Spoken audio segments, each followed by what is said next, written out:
En esta segunda parte te vamos a contar cuáles son las medidas y cuáles son los efectos posibles de medidas regulatorias del gobierno sobre los monopolios para poder conseguir algunos objetivos particulares, a la luz de que, dado el poder de mercado, puede haber alguna ineficiencia que es necesario reducir o eventualmente eliminar. También te vamos a contar qué es lo que pasa cuando el monopolio puede discriminar precios, es decir, cobrar precios diferentes de acuerdo a el público objetivo al cual le está vendiendo un determinado producto.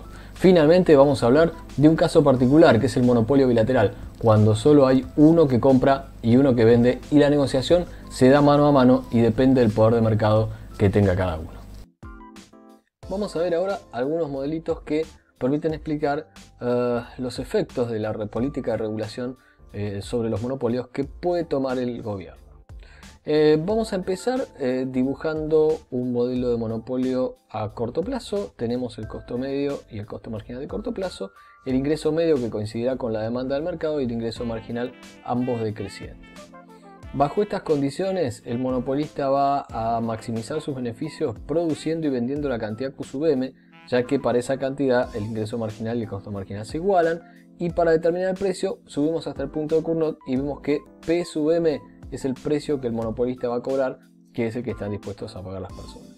Vamos a suponer que el gobierno observa que este monopolio genera una pérdida de eficiencia, entonces se decide regularlo y supone que puede fijar un precio máximo P sub 1 por encima del cual el monopolio no puede vender. En estas condiciones tenés que observar que para cantidades comprendidas entre 0 y Q sub 1, como está prohibido vender por encima del precio P sub 1, toda esta parte de la curva de demanda o ingreso medio no existe más, porque ya no va a poder cobrar estos precios, ya que tiene el tope del precio máximo P sub 1. Es decir que ahora la curva de demanda para el monopolista coincidirá con P sub 1, será totalmente horizontal hasta este punto que está acá, y a partir de ahí, por supuesto, que si quiere conseguir más clientes no va a poder seguir cobrando el precio máximo P sub 1, sino que tiene que empezar a bajar el precio y la función de ingreso medio seguiría por acá. Como ves, tendrías una curva de ingreso medio horizontal hasta Q sub 1 con un quiebre ahí y luego sigue al ingreso medio hacia abajo. Esto significa que la curva de ingreso marginal ya no es más como era antes. ¿Por qué? Primero, porque si entre la cantidad 0 y Q sub 1 el ingreso medio es constante, ya sabes que el ingreso marginal también lo es. Así que el ingreso marginal va a seguir al ingreso medio hasta acá, al nivel de P sub 1. Y después, a partir de ahí en adelante, ¿qué va a hacer? Bueno, de ahí en adelante va a seguir el viejo ingreso marginal, con lo cual la curva va a presentar una discontinuidad, un salto acá, y va a continuar luego por el viejo ingreso marginal. ¿Dónde está el óptimo ahora para el monopolista? Bueno, tendrá que encontrar dónde el costo marginal corta la curva de ingreso marginal transformada, y ese punto es acá. Ahí estará la indicación de dónde está el nuevo máximo, así que el monopolista va a maximizar sus beneficios dado el nuevo precio máximo para una cantidad Q sub 1 mayor que antes. Y va a cobrar el precio máximo P sub 1, que es menor que el precio original y natural que cobraría si no existiera la regulación. Ahora, si el precio máximo que se fijara fuera P sub C, lo vamos a dibujar ahí un poquitito más abajo, fíjate que ese precio P sub C está al nivel donde se obtendría la producción de competencia perfecta. ¿Por qué estoy diciendo esto? Porque el ingreso medio del monopolista, que es la demanda del mercado, sería igual al costo marginal del monopolista. Si el monopolista fuera sustituido por competidores perfectos, esto sería la suma de los costos marginales de los competidores perfectos, es decir, la función de oferta del mercado. Así que el equilibrio del mercado de competencia perfecta estaría ahí. ¿Qué transformaciones sufre la curva de ingreso medio e ingreso marginal? Bueno, ahora de nuevo P sub C hasta la cantidad Q sub C sería la curva de demanda para el monopolista, acá la tenés, así, y después seguiría la curva de ingreso medio. Y la curva de ingreso marginal también sería horizontal hasta este punto para después presentar la discontinuidad. Pero está claro que acá estaría ahora el máximo beneficio para el monopolista y lo estarías obligando a vender al precio de la competencia perfecta y la cantidad que vendería la competencia perfecta. También se podría fijar un precio como P sub 2, un precio al cual el costo medio y el ingreso medio son iguales. Por lo tanto, a ese precio verás que el monopolista tendría un beneficio cero. ¿no es cierto? Porque el precio es igual al costo medio. Sin embargo, nada obligaría al monopolista a vender esta cantidad Q2, ya que estaría maximizando el beneficio antes. Recordad que ahora el ingreso marginal se aplanó, es horizontal, es paralelo al eje de abscisas, y entonces ahí estaría la cantidad que maximizaría el beneficio. Entonces, no solo tenés que fijarle un precio máximo, sino que además tenés que obligarlo a vender determinada cantidad. ¿Qué pasa si el gobierno quiere poner un precio más bajo? Bueno, cualquier precio que sea más bajo, con obligación de vender cantidad, va a poner al monopolista en zona de pérdidas y terminará quebrando. Con lo cual, si quiere hacer eso, además de establecer la regulación, va a tener que desembolsar un subsidio, porque si no el monopolista desaparece. ¿Qué pasa cuando tenés un monopolio natural? Bueno, recordamos que el monopolio natural tenía la particularidad de que sus curvas de costos tenían esta forma. Es decir, había siempre economías de escala. El costo medio de largo plazo decrece constantemente, por lo cual el costo marginal siempre va por debajo. Bajo estas condiciones, el equilibrio natural para un monopolista natural, valga la redundancia, se daría en la cantidad Q sub M para el precio P sub M. Ahora bien, si el Estado pudiera fijar un precio máximo P sub R, entonces estaría transformando el ingreso marginal y el ingreso medio de forma tal que podría obligarlo al monopolista a tener su nivel de producción en Q sub R, que es compatible con su subsistencia porque está teniendo beneficios normales, ¿sí? Es decir, repasemos un poquito. La curva de ingreso medio y marginal ahora serían planas, coincidentes con esta línea que te estoy marcando con el puntero, ¿no? A lo largo de esta línea. Y entonces no podríamos decir que el óptimo está donde el ingreso marginal se corta con este costo marginal, porque ves que el monopolista tiene pérdidas. Lo mejor que va a poder hacer es situarse acá, donde está teniendo beneficios normales. Va a tender a alterarse el beneficio e ir hasta ahí. Ahora, si se fija un precio P sub C más abajo, la empresa directamente quebraría porque no le alcanza ese precio para cubrir los costos de producción. Para que la empresa no quiebre, entonces tiene que venir el Estado a poner un subsidio que obviamente sale de los impuestos y también habrá cierta ineficiencia, con un agravante adicional. Pensá qué pasaría si en cierto país sudamericano se subsidiara el consumo de gas fuertemente por parte del Estado. Bueno, claramente unos precios inferiores a los costos de generación no solo provocarían la quiebra de las empresas y o para evitar eso una gran cantidad de subsidios por parte del Estado, sino que además te llevaría a vos como consumidor a realmente llevar la demanda al extremo, más allá de las necesidades, porque sería el gas extremadamente barato. Pensá que en condiciones de gas prácticamente regalado en la factura de fin de mes, a veces es económicamente más rentable abrir la ventana si la tenés más cerca que bajar el termostato de la calefacción. Y nadie se vería movilizado, si le regalan el gas, a caminar un poco más para bajar el termostato. Eso es una realidad. Muy bien.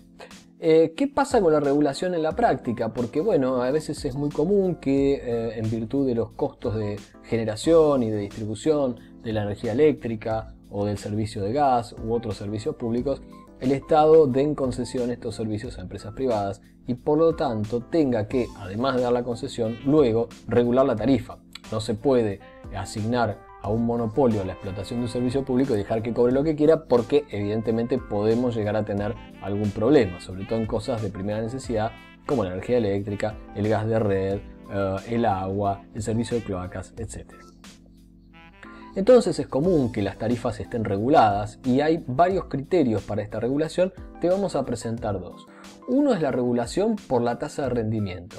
El precio o la tarifa que se fija para el servicio público tiene que ver con permitirle a la empresa que te presta el servicio de manera monopólica cubrir el costo medio variable, es decir, el costo de generar lo que te está llevando hasta tu casa, más, y esto lo miramos en términos globales ahora, por eso lo vamos a dividir por la cantidad, porque estamos calculando por unidad, ¿se entiende?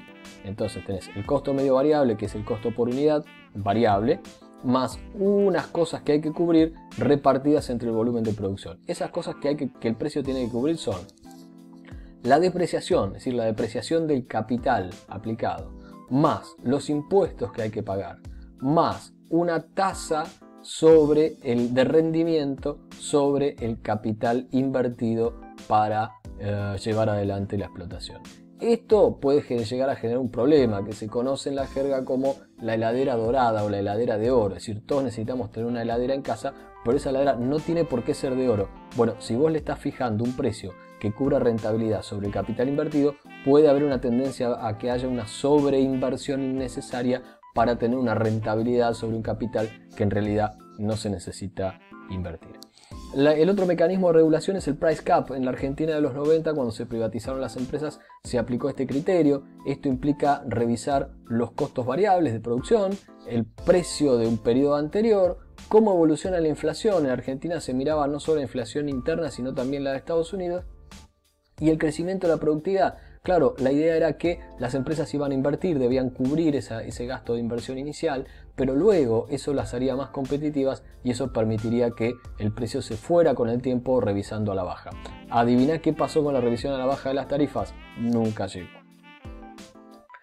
Bueno, vamos a hablar ahora de la posibilidad que los monopolistas tienen de discriminar precios, es decir, cobrar un precio diferente para distintos segmentos de mercado o distintos clientes, aun cuando están vendiendo el mismo producto que tiene un costo parecido para todos. Básicamente, la discriminación de precios arranca y existe porque hay poder de mercado. Eso es lo que le permite al monopolista discriminar los precios y lo hace con un único objetivo: apropiarse del excedente del consumidor. Si recordás, había una disposición a pagar por los consumidores, de parte de los consumidores, que terminaba resultando mayor que el precio de mercado, y eso hacía que los consumidores en el mercado terminaran obteniendo un beneficio que venía de la diferencia entre lo que pagaban y lo que efectivamente estaban dispuestos a pagar. Cuando hablábamos de la competencia perfecta, decíamos que el precio de equilibrio y la cantidad de equilibrio surgían de la intersección de la demanda y de la oferta, y la oferta era el costo marginal de los competidores perfectos. Entonces, esta superficie, este triángulo celeste, era lo que llamábamos excedente del consumidor, que acabamos de definir. Y esto que está por debajo, sombreado de color rosado, era el excedente del productor, que abarcaba lo que el productor recibía por encima del mínimo que estaba dispuesto a recibir. Sin embargo, cuando aparecía el monopolio, todo esto cambiaba, ya que la cantidad óptima era menor y el precio era menor. Entonces, como ves acá, el excedente del consumidor se veía reducido y el excedente del productor tomaba una parte de la pérdida de excedente del consumidor, y este triangulito que está acá era eficiencia perdida, excedente perdido por el cambio de estructura.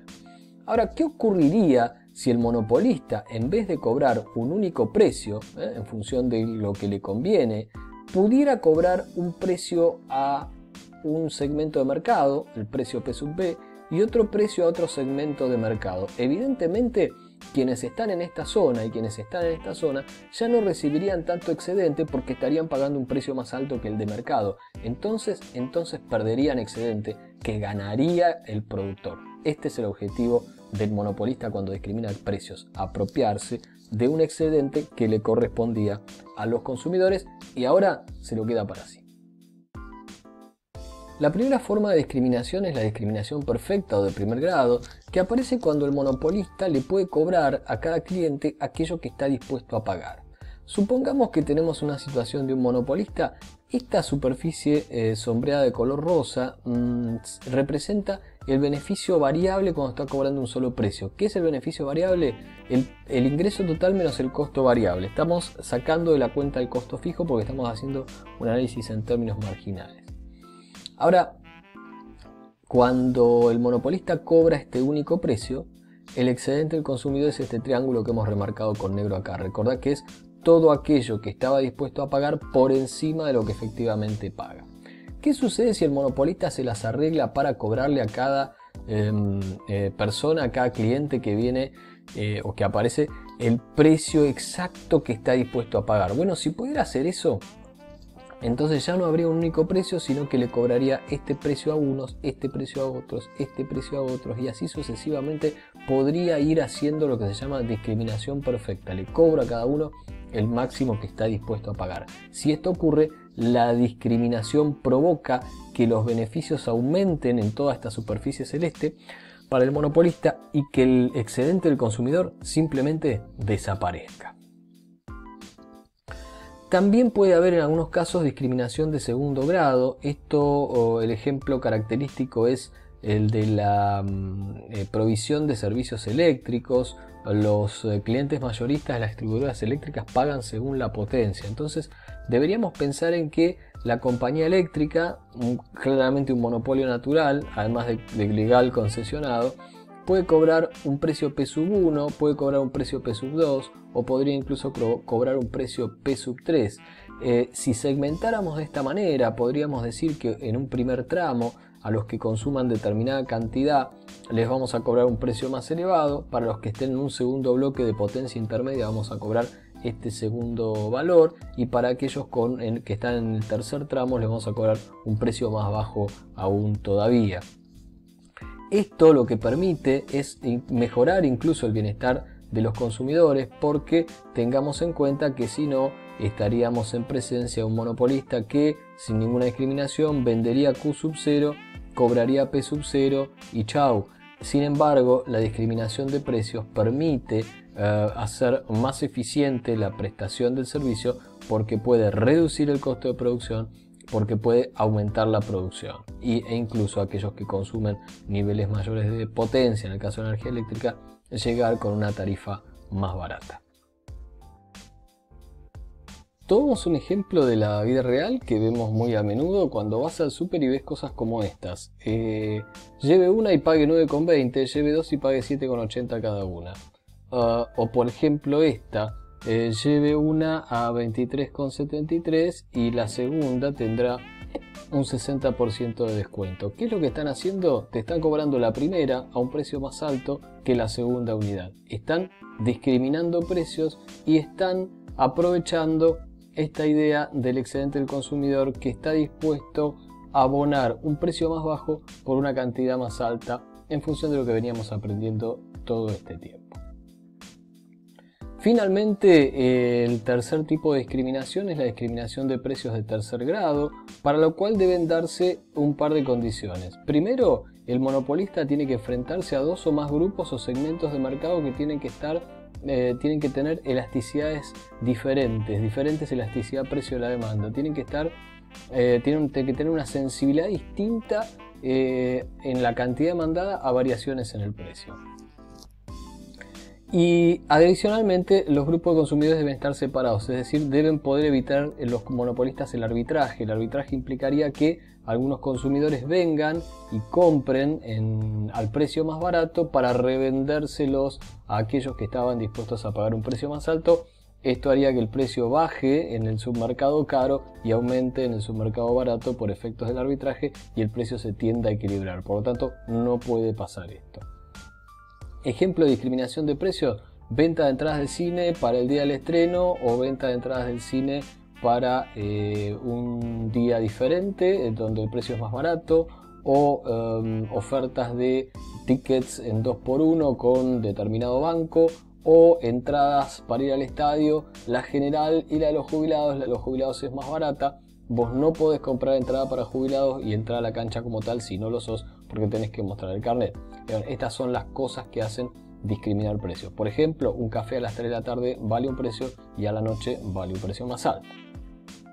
¿Cómo se ve este modelo? Bueno, vamos a suponer que tenemos un primer submercado con esta función de demanda de 1 y este ingreso medio para el monopolista, y hay un mercado alternativo que se comporta distinto, con una demanda más elástica, mucho más sensible al precio, que le llamaremos D2. Cada función de demanda D2 tiene su ingreso marginal, que es este ingreso marginal 2, D1 tiene su ingreso marginal, que es este ingreso marginal 1.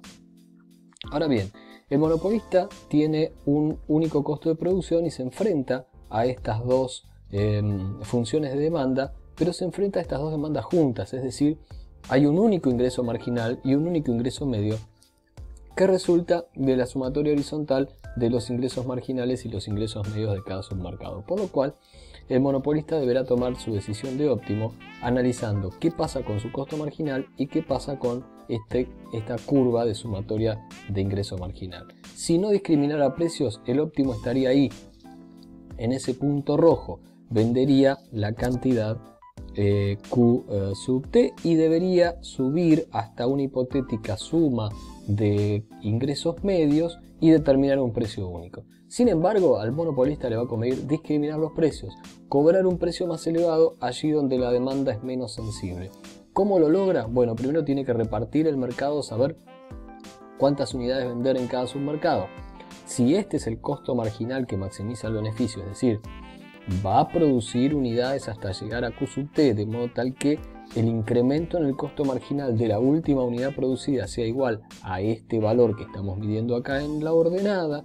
La idea es equiparar este costo marginal con el valor del ingreso marginal en cada submercado. Entonces, para saber cuánto vender en el submercado 1, tiene que vender unidades hasta que el ingreso marginal de la última unidad que venda coincida con el costo marginal de la última unidad producida, y eso se da acá. Lo mismo debe hacer en el submercado 2, debe vender unidades hasta que el ingreso marginal de la última unidad vendida en el mercado 2 sea igual al costo marginal de la última unidad producida en total. Esto nos dice que en el mercado 1 hay que vender la cantidad de unidades Q sub 1 al precio, recordemos a Cournot, que nos diga la demanda, P sub 1. Y en el mercado 2 hay que vender Q sub 2 unidades, vamos al nuevo Cournot, y esas unidades se venderán al precio P sub 2.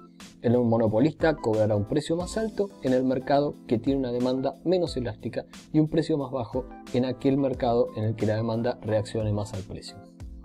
Esto le va a permitir apropiarse de una parte del excedente del consumidor y obtener mayores beneficios que si no discriminara precio y cobrara un mismo precio para todos. Por supuesto que tienen que existir las dos demandas y hay que evitar el arbitraje, porque si no, la tendencia natural será que todos quieran comprar a P sub 2 y revender a P sub 1, ya que este dato está en el mercado, lo cual hará que P sub 1 baje y P sub 2 aumente, amalgamando las demandas y haciendo desaparecer estas diferencias de elasticidad.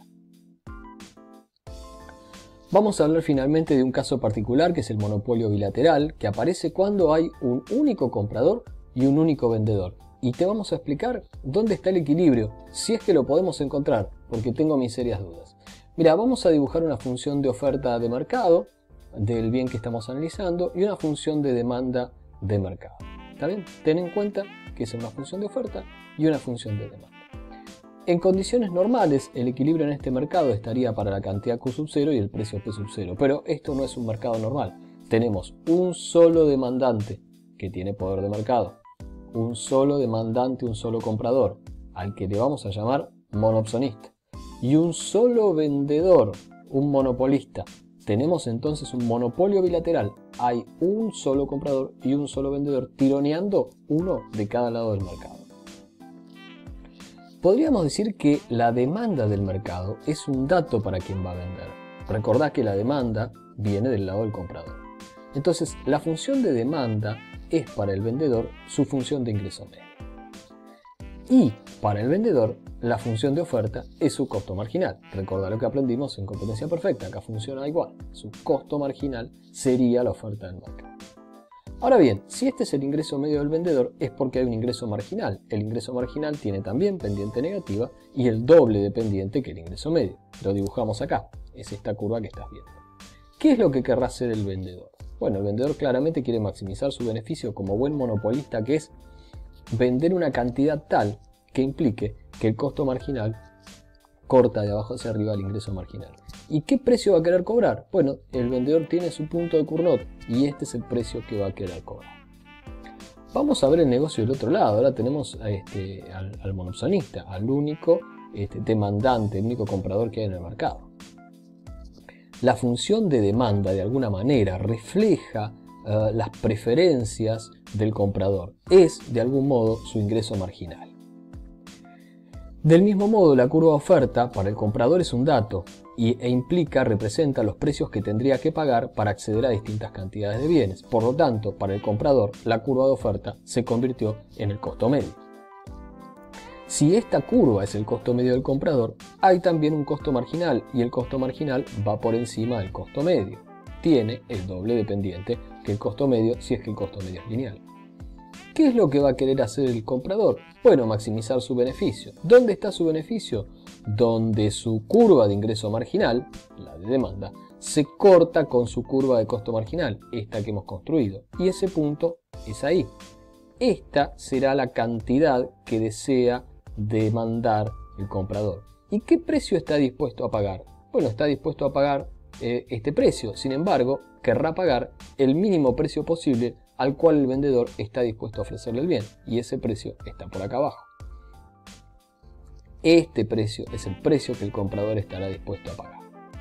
Como verás, el vendedor está dispuesto o pretende un precio más alto que el comprador está dispuesto a pagar.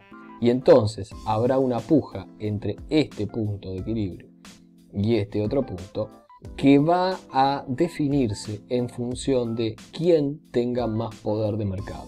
En la medida en que el vendedor tenga un poder de mercado más alto, estará más cerca del precio del vendedor, y en la medida en que el comprador tenga mayor poder de mercado o poder negociador, el equilibrio, el acuerdo final más que el equilibrio, estará más cerca del precio del comprador. La conclusión es que en el monopolio bilateral no te podemos decir dónde está el equilibrio, pero sí te podemos decir que el punto final de acuerdo va a depender del poder de mercado que tengan uno y otro, esencia natural de la negociación esta que se da mano a mano y uno a uno.